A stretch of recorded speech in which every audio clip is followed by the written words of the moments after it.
আজকে আমি বানাবো দই কাতল। কাতল মাছ নিয়েছি 500 গ্রাম, এখানে দই নিয়েছি, এখানে পেঁয়াজ কুচানো আছে, টমেটো কুচি, এখানে গোটা গরম মশলা, এলাচ, দারচিনি আছে, শুকনো লঙ্কা, তেজপাতা, আর এখানে মশলা বেটে রেখেছি মিক্সড করে।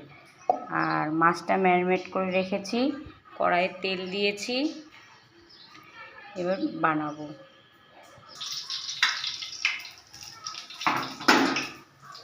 প্রথমে তেজপাতা দিলাম, তারপরে দিলাম,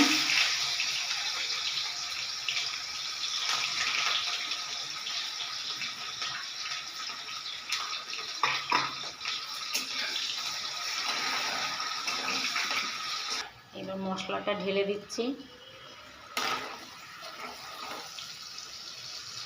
মশলা বাটাটা ঢেলে দিলাম,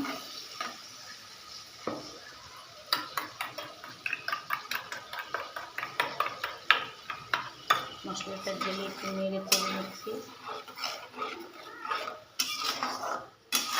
মশলা ফ্রাই হয়ে গেলে এবার দইটা মিক্সড করব। দইটা ফেটিয়ে নিচ্ছি।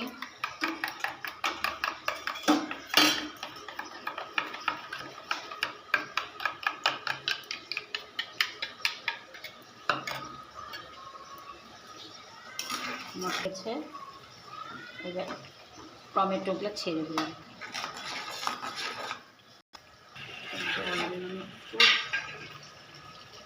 এবার মাছগুলো ছেড়ে দিচ্ছি একটু করে। মাছগুলো হোটেল পিস করেছি।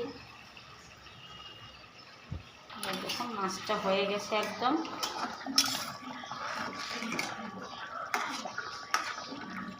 কি সুন্দর লাগছে দেখতে মাছগুলো। হয়েছে, এখন নামানোর সময় দইটা ঢেলে দিচ্ছি।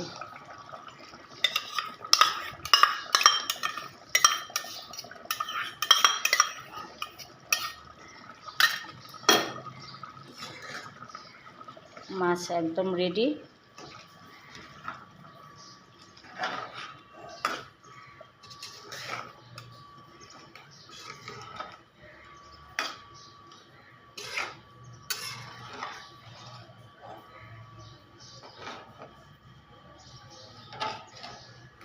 রেডি হয়ে গেছে।